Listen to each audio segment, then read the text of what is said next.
That would be such an appropriate show. If I could learn ventriloquism and just do that the entire time, and 5 people were just like, this is amazing. And 2 people were like, I want it. And the rest of you would go home, which is helpful to the cause. Guys, I didn't know the room was this big. But before I start, guys, I owe a lot of what I do to other people in this fandom. I can't tell you the support that I've had. And for those of you who have seen it at other conventions, I'm part of a comedy troupe known as the Three-Headed Monster. They've been performing with me for a while, and it's how I've gotten the courage, the material, and basically the wherewithal to know how not to vomit in front of all of you right now. Do it anyway. So I wanted to do something, guys. Before I do my set, it is my honor and my privilege to introduce one of my best friends in the world. Ladies and gentlemen, opening for us tonight is Lord Pandaz!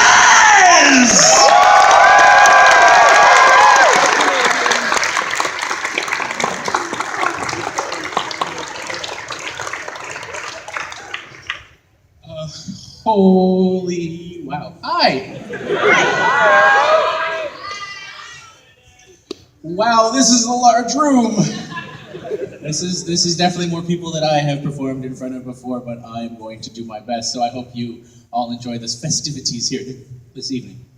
I thought I might start off with a little musical number, if you might like. This is a little song I wrote. Yeah, okay. Arrived at the Anthrocon, but I didn't plan ahead. Never booked a hotel room, so I've got no bed. I'm looking for crash space, I'll even take the floor. I'm hoping to pay cash, but they'll probably ask for a back door.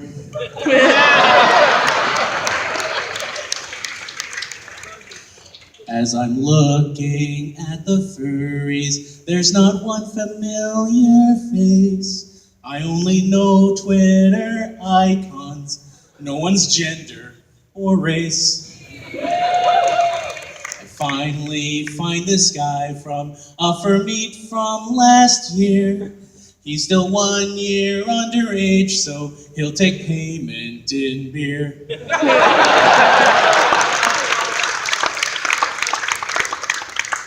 I'm finally gonna fursuit, gonna have so much fun. It's an exact Chinese copy of my favorite one. As I step into the con space, everyone stares in woe. Oh, come on, he's been dead since at least 6 months ago.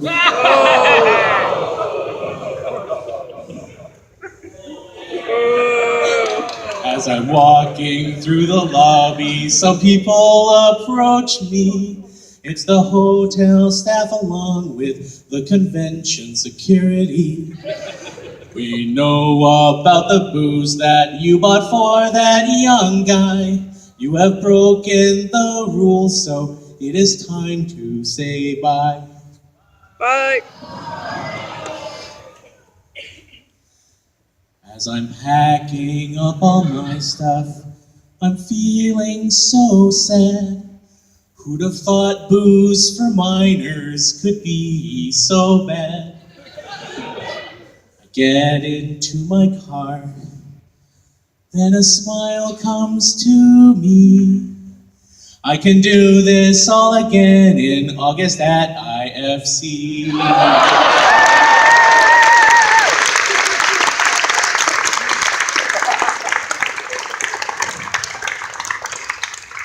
So four quick things you need to know about that little song right there. Number one, yes, that was in fact Away in a Manger, a lovely ballad about the birth of our Lord and Savior, Jesus Christ. turned into a song about underage drinking and getting kicked out of a furry convention. You're welcome.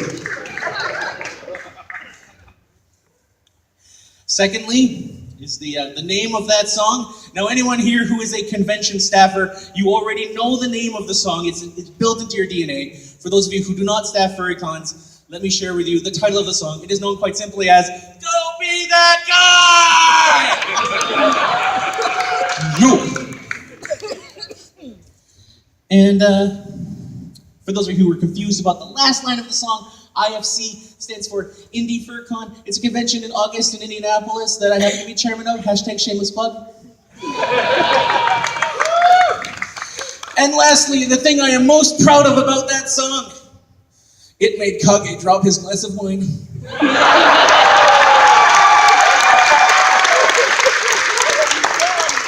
I performed that little song at a convention called Fur Squared up in Milwaukee. And Kage happens to walk in at the back of the room as we're performing. Oh, yes, hello fellow attendees, what's going on? Oh, they're performing. And I could see his face drop little by little with each line of the song.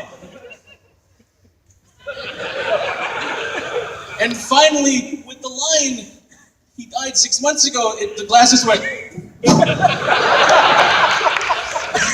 I swear, he's a great soccer player though, because his foot just went. And he walked out.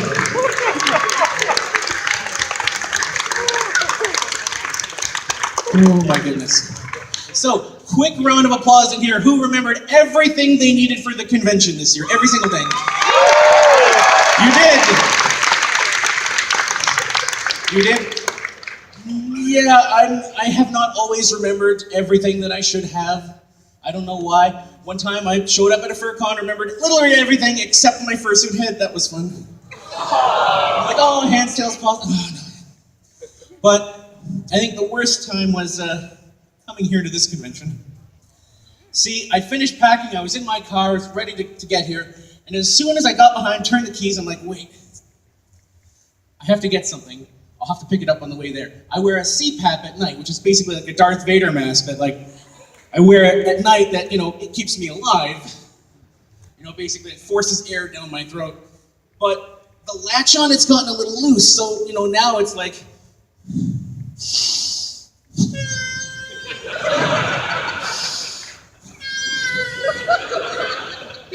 And I'm like, I'm sharing a room with people. I don't want the machine that keeps me alive to be the cause of my death. All right, good night, guys. See you in the morning. Oh, really? Maybe not you. So I'm like, okay, I need something to fasten down on this to keep it closed so it's not going to annoy my friends. So all right, I'll pick that up on the way to con. I should have remembered before, but I'll pick it up. Then, as I'm on the way here, I pull over for gas somewhere, and I realize, oh, you know what else? I'm not expecting anything to happen this weekend, but, I like to be prepared. I checked in my luggage, do I have some prophylactics? I'm like, oh yes, look, I have 2, and expire in August of 2011. Why did I splurge on that 3-pack back in 2008? They're my hopes. Oh, 31-year-old me with so much high hope and no.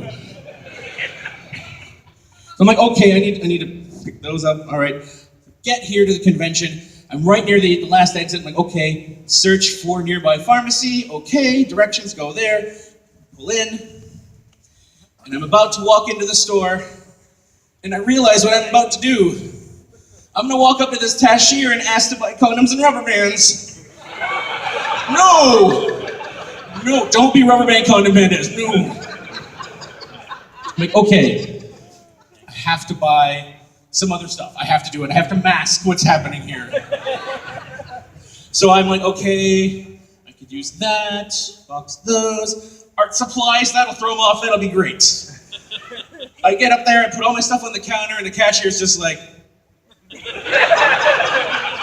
I'm like, why, what's the matter? Oh no. I have made this so much worse. Rubber bands, condoms, box of wine, lots of sleeping pills, glue stick, box of glitter.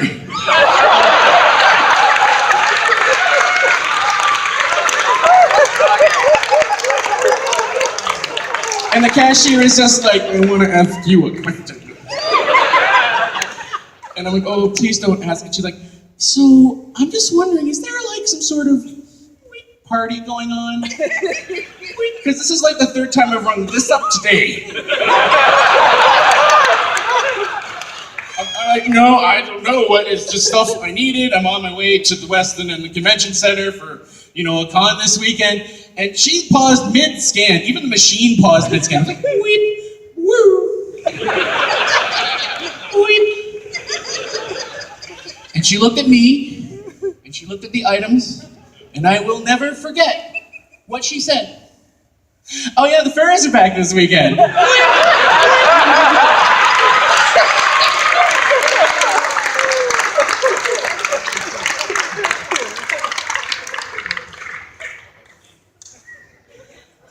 So remember your stuff is what I'm saying.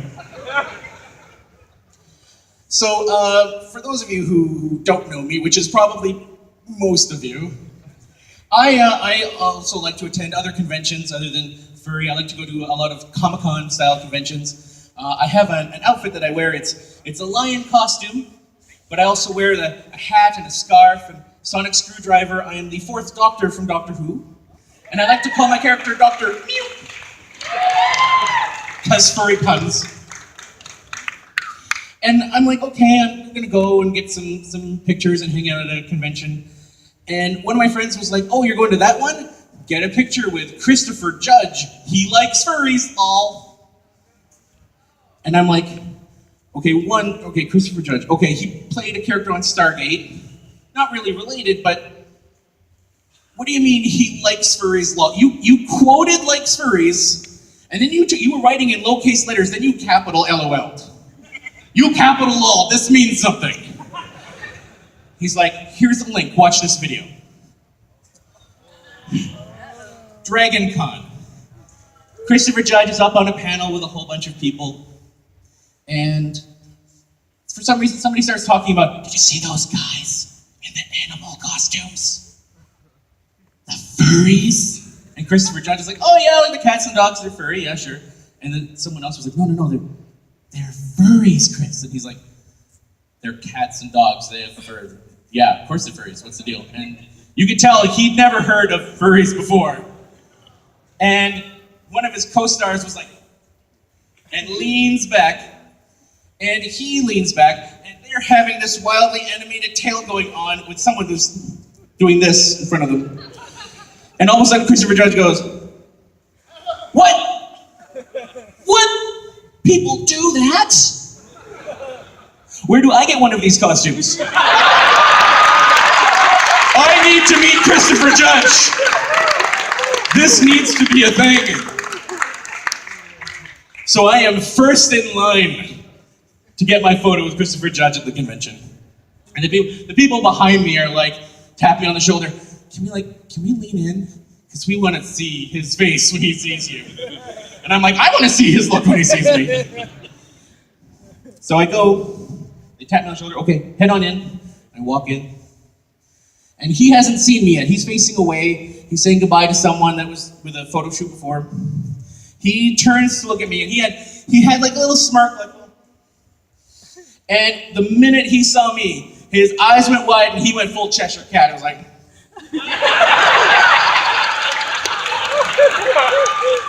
so I saunter on over and I'm like, okay, let's get this picture taken. And he does the hold up to the cameraman. There is a line of people waiting for pictures and he's like, hold up. And he goes, put my arm around me. So I need to ask you a question. Are you a mascot? Or are you a furry?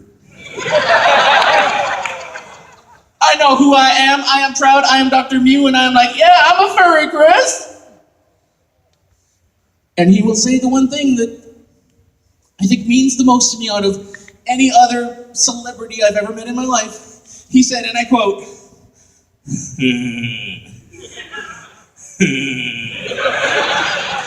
I've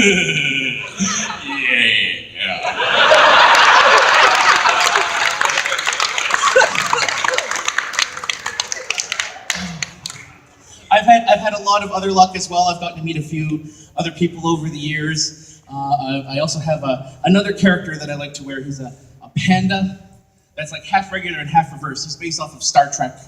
That's where I get my name, Pandez, Lieutenant Pandez, the Star Trek Panda. And he's been to a few Comic-Cons, and I was lucky to meet LeVar Burton a few times. Get a picture with him.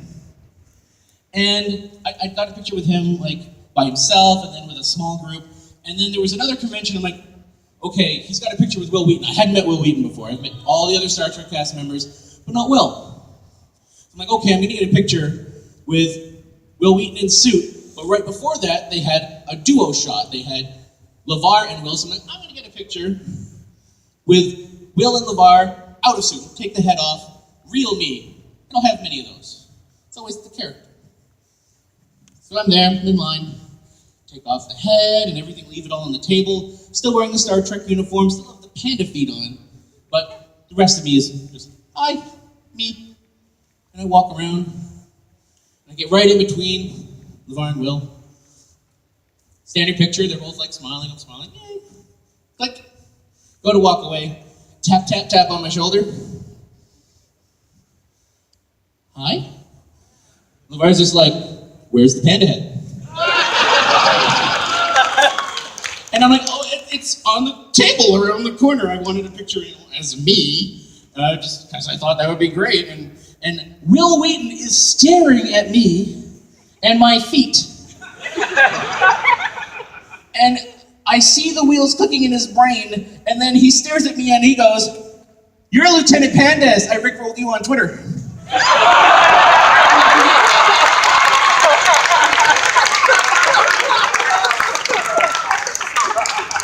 And I was like, you did! I remember that, because this was before you could see the video. It was just like, oh, it's a link, and he replied back to me. It's something I tweeted at him, and you rickrolled me, you bastard. Wheaton! So I'm like, okay, I get around the corner, and I'm like, Will Wheaton! I get the head back on, all the parts back on. I'm in line, getting ready for my picture in suit with Will. And once again, tap, tap, tap on the shoulder. And there's LeVar Burton. He's leaving to go back to sign autographs, and he's like,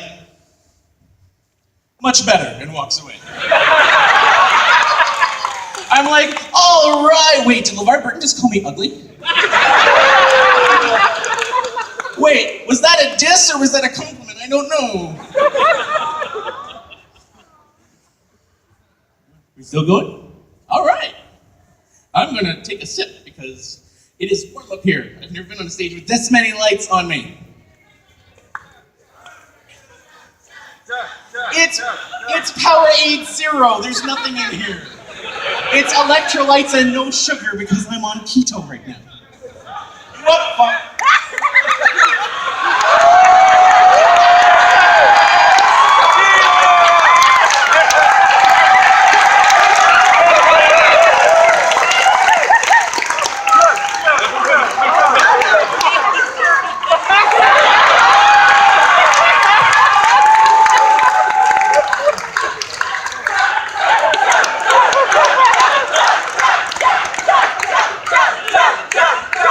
I love/hate you. No, I can't eat bread. Bread is my kryptonite. Leave me alone. I don't want to fall off the wagon. I'll be found dead, gorged at Panera tomorrow. What the hell was that? Oh, absinthe. Fantastic. Thank you.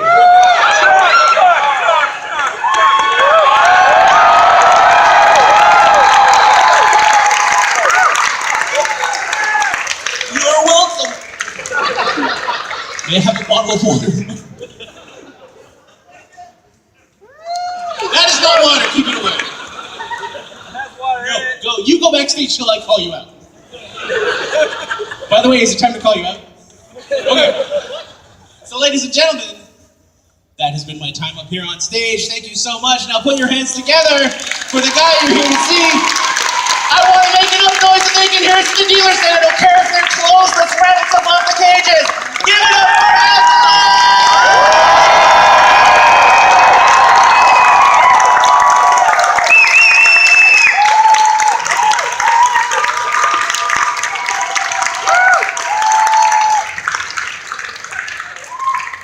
Guys, let's give it up one more time for Panda.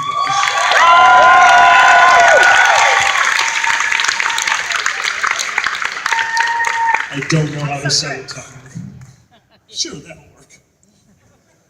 Cheers.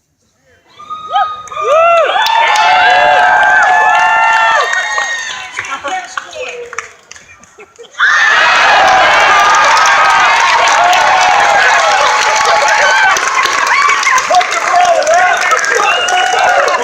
I feel happy when I'm drinking. I've got tequila, who can ask for anything more? Possibly a second liver. Ooh.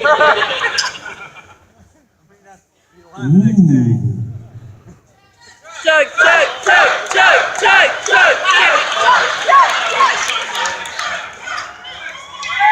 Damn!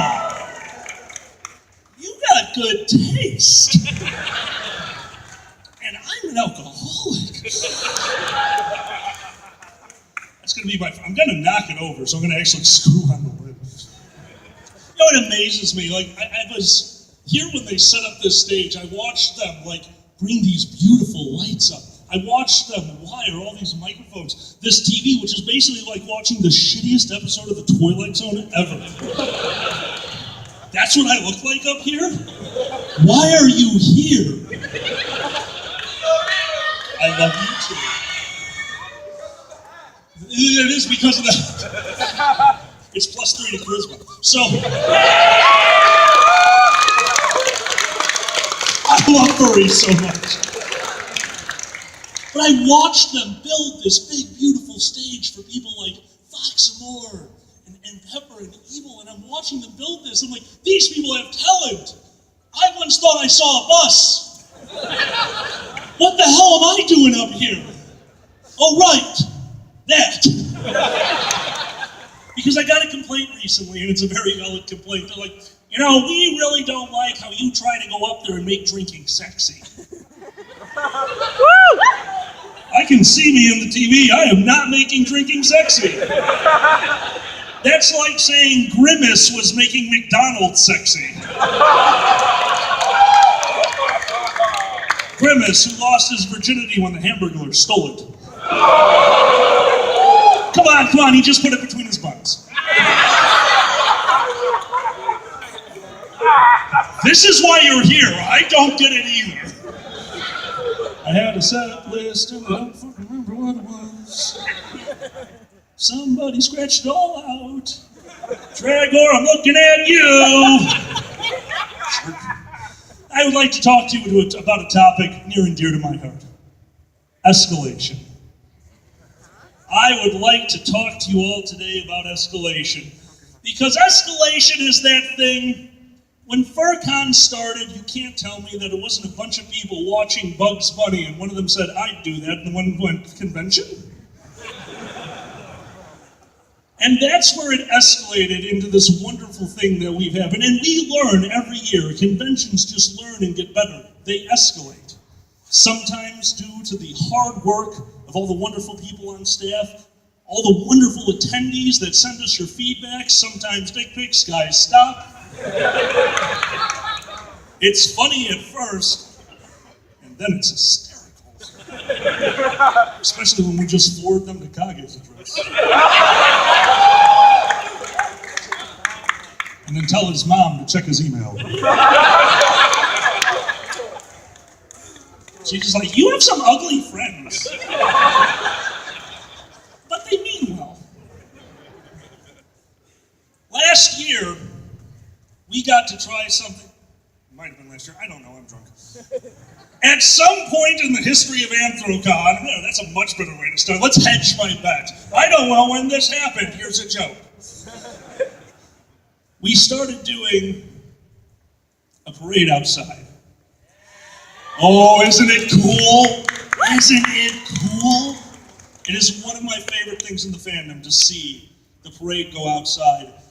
Also one of my least favorite things in the fandom, because the only way to make it work is to make people with tunnel vision stand on a moving death belt that slowly goes down.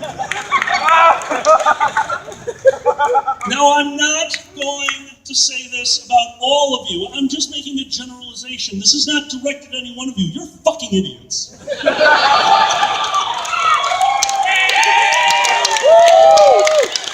Guys, the first year we tried this, it was very simple. There were 2 escalators. They were both going down. She said, please form 2 lines. They immediately formed a line to the escalator on the left.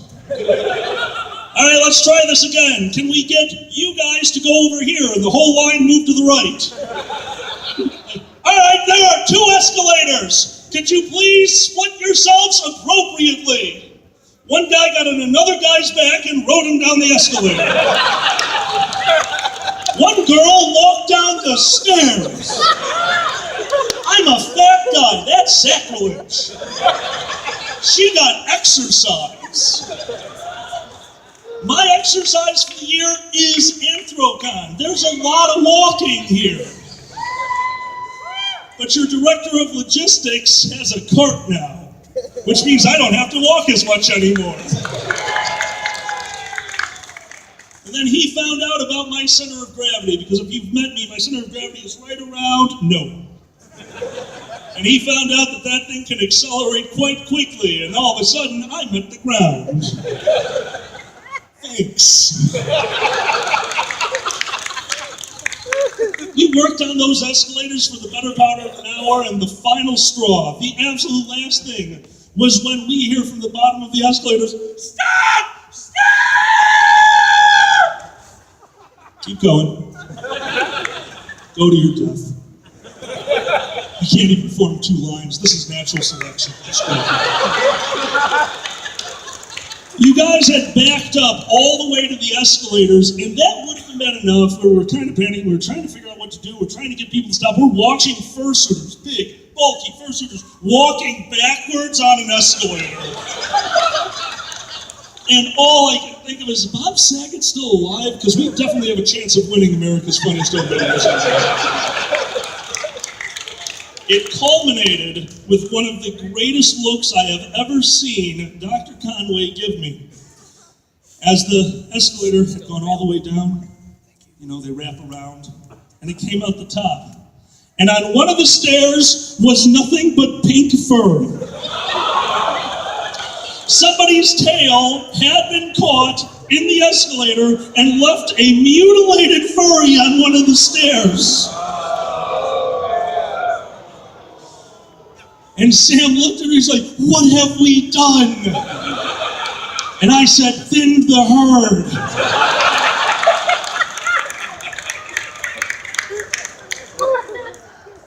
Escalation.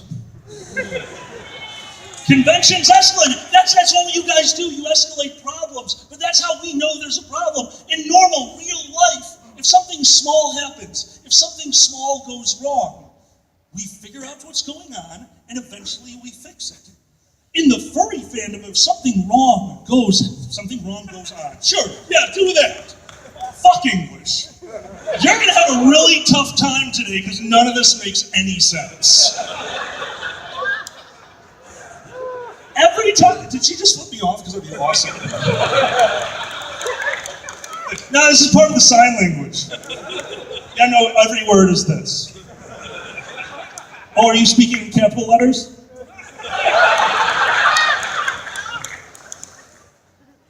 You guys have the tendency to find our small problems and escalate them. In a way, an artist would be in awe. Because I run the Midwest Fur Fest Con Suite. I have the privilege of feeding all of you barely edible food. I say it's barely edible because by the time you guys get in there, you're so hungry, it doesn't matter what I'm serving. Seriously, go out to dinner, eat a sandwich. Pop-Tarts are not a meal. Code Red is not breakfast. I love that you all disagree with me on this. There was more to that joke, but it's not working, so I'm gonna move on. But what happened was, the small incident that did happen, small incident, the soda machine ran out of water. We have to, that's how that soda machine works. We actually have to keep water behind the machine and it eventually runs out. And when it runs out, you simply go out there, turn it off, refill the machine, we're done. So I went out in front of the machine and said, guys, water's out, just give me 1 minute, we'll get it refilled. And this kid, and I call him a kid because he was a kid, a young, impressionable furry, looked at me and did the same look that I gave to my parents when I didn't care anymore, and basically said, sir, fuck you. And he stared at me as he took his clear plastic cup and put it under the Code Red Mountain Dew dispenser.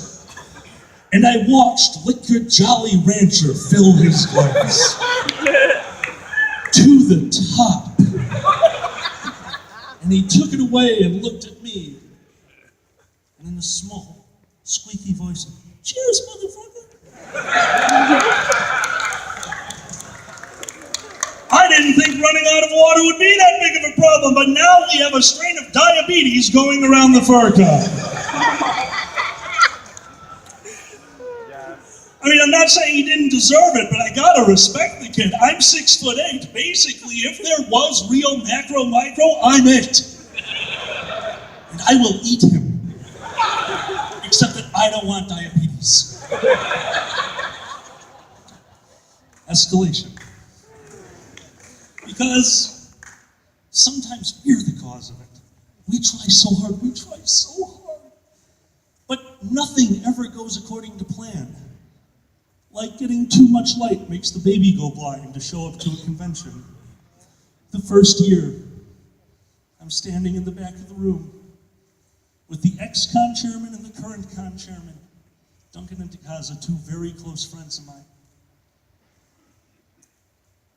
Have you seen Too Much Light Makes the Baby Go Blind? It is a comedy show. It's 30 skits in 60 minutes, and they put a bunch of numbers up on a fishing wire, and you call out numbers, they do it, and then they do the skit. And number seven was just called Attention Whore.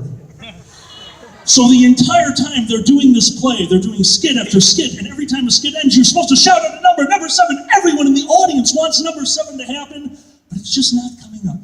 And finally, this gentleman walks up, gets number 13, and he starts telling a heartfelt story of his life. And it was beautiful. And he got about 10 seconds in when their female counterpart ran out onto stage, grabbed number 7, screamed, "Attention whore," and took off her shirt. Now, they didn't quite know what to expect. Too Much Light Makes the Baby Go Blind is an improv troupe. And I had the con chairman and the ex-con chairman flanking me, and both of them lost it. Because there are boobs at their convention. And the filters turned off. As one of them leaned on my shoulder and went, "Oh, shit. They don't even know what those are." And the other one standing over there said, "We will have them back every year." And I tell that story just because I love theater, I love something, and that's something it'll never leave me. Not because of the boobs, not because of the one guy that legitimately did this the whole time and there was a recording.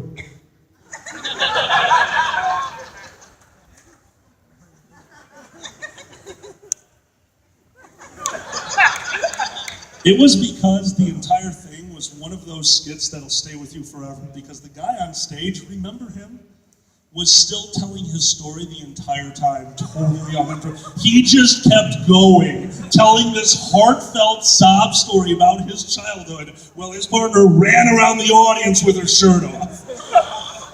And when she got back behind stage, as the laughter was dying down, in perfect time, he goes, "But that's why I'm alive today." Scene! And everyone in the room went quiet for a second, like, what did we just do? That's not right. It's a wonderful,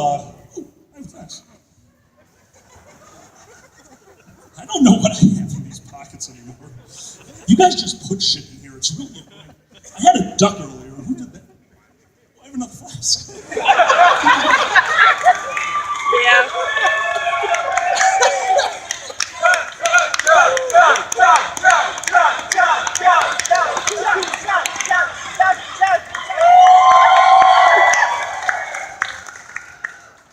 Ouch. See, escalation can come in many forms. I've been telling you guys some wonderful stories that you've done. We all love those stories because we're a part of them.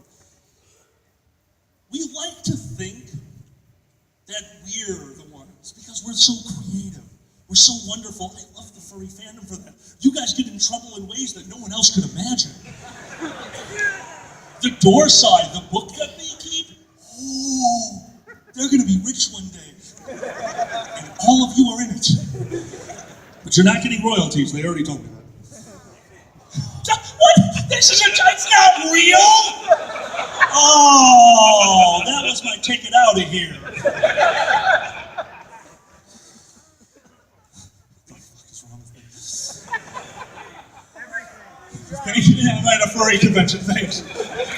It's the top hat. It's one of those brain sucker things from Futurama. I have a friend named Trent. And Trent, one day, decided to climb a mountain. Trent is a friend of mine from work. Trent has an amazing resource because he has too much money and no sense, which is a great combination for stupidity and cocaine. And one day, Trent got a wild stick up his ass. Like when we do, it's like, you know what, today I'm going to shave parts of me that are going to itch forever. And he goes, I'm going to climb a mountain. I'm going to stick to shaving. But I want to hear your story when you get back. Because you're going to fall off a fucking mountain. He says, no, I'm going to go buy the proper safety gear. He sent me a picture of water wings the next day. Trent went out and did purchase climbing gear. Well, what he thought was climbing gear was actually just a lasso from an out-of-work rodeo climber. I can slur too! Well, he went and found a mountain. He drove 3 hours. He didn't know where he was going. He was just like, it gets rocky that way. We're in Illinois, this is flat. I will go to where things touch the sky. And he found a mountain. And he started climbing the mountain. Well, see, escalation. He didn't start climbing the mountain. First, he did a shit ton of acid. Now, I know what you're thinking. Shit ton? Alkali. Is that really a measurement? It is if you label the bottle like that. So he took his shit ton of acid. And he approached this mountain with great respect. He said, Mountain, I am going to mount you in ways my wife has told me will cause a restraining order. Which is interesting because he's not married. And he walked up to this mountain and he started putting his hands on it in ways that we do not need to describe here. And as he did, reached up, first handhold, second handhold, maybe a foothold, I doubt it. And he said, as he reached for a large outcropping of rock, he heard, stop. Hey. Hey. What's your name? Stone. I'm gonna climb on your face. He said that it would have the texture of somebody's facial features, and he got to the nose before he started to get concerned. Because Trent's an amazing individual, but I wouldn't call him upper body. He's no sign language interpreter. He did not have that kind of an upper body strength. And by the way, I'm talking about her. She beat the shit out of Kage backstage a few minutes ago. One punch woman. All right, so as he climbed this mountain, he started to get worried because that's the beautiful thing about acid. Acid will ruin your day. It'll give you a good trip or a bad trip, but it does not stop that voice in the back of your head that says, you're gonna die. It just turns it into different personalities. And sometimes voices, oh, that's it, you're gonna die. And as he climbed, he realized he was in a lot of trouble because he climbed for 2 hours. And he kept climbing and climbing and trying to find a place where he could actually be safe. And at that 2-hour mark, he let go. he let go of the mountain. Because at some point you just give up on acid. Trust me. He woke up the next morning, a little bruised, covered in brambles, and looking around, and it took him a moment to get his bearings. That's when he realized that the night before, he did in fact climb a mountain for about 2 hours to the left. I might not know my right from my left. He had gone up about a few feet, found the nose, didn't want to get covered in snot, and started crawling this way.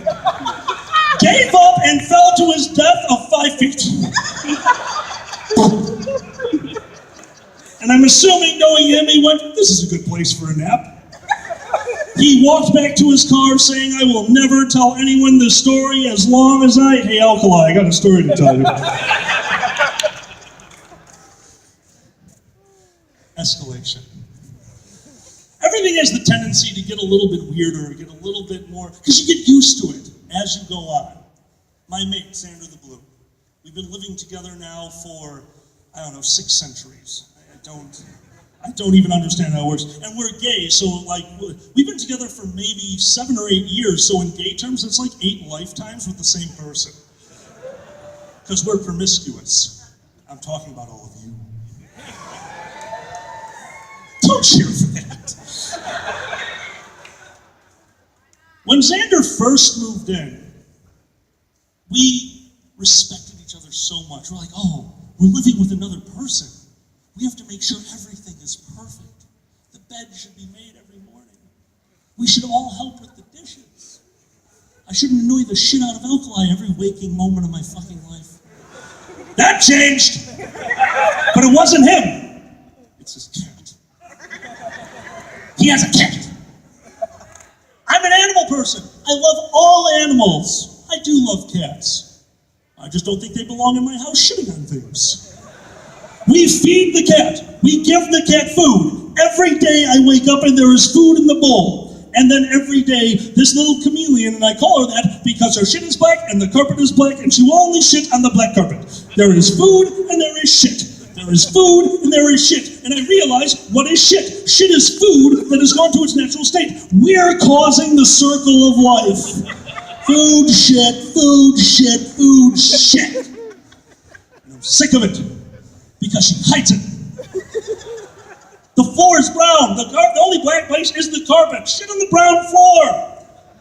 And Xander, when you see this, stop stepping in it. Just saying. Just stop. She's a very interesting animal. She doesn't sound like a normal cat. She has a very particular sound, because what does a cat sound like? Yeah, you want to hear what she sounds like? Yeah. That's her face, too. Yeah. Yeah. I haven't shit on your floor today. Yeah. Feed me. I'll piss over here.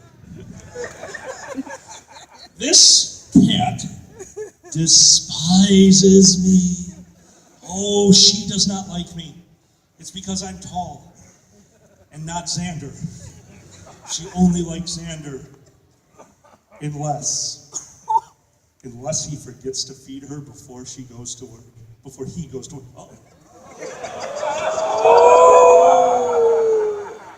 Oh, that's a conversation when I get home. If he forgets to feed this animal will grace me with its presence. The door to my bedroom no longer works because of an incident involving very rough sex.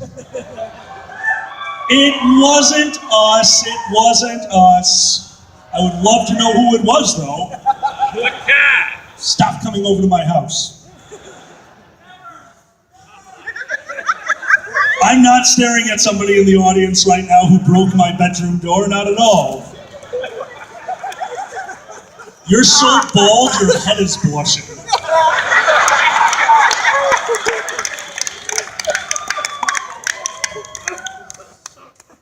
Yes, this cat figured out that my door does not latch.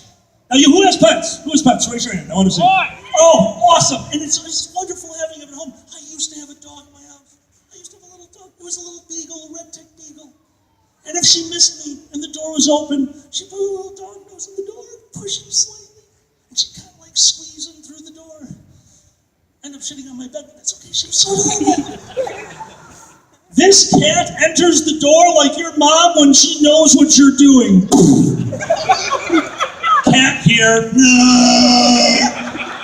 I have never met an animal who could slam the door into the wall. Why?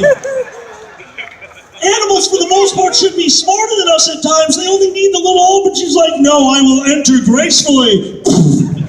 Bam. Fuck that wall. Then she walks up to the bed. Cats, light on their feet. Nope. Knock this shit over. Oh, is that his clothes? There we go. My clothes now.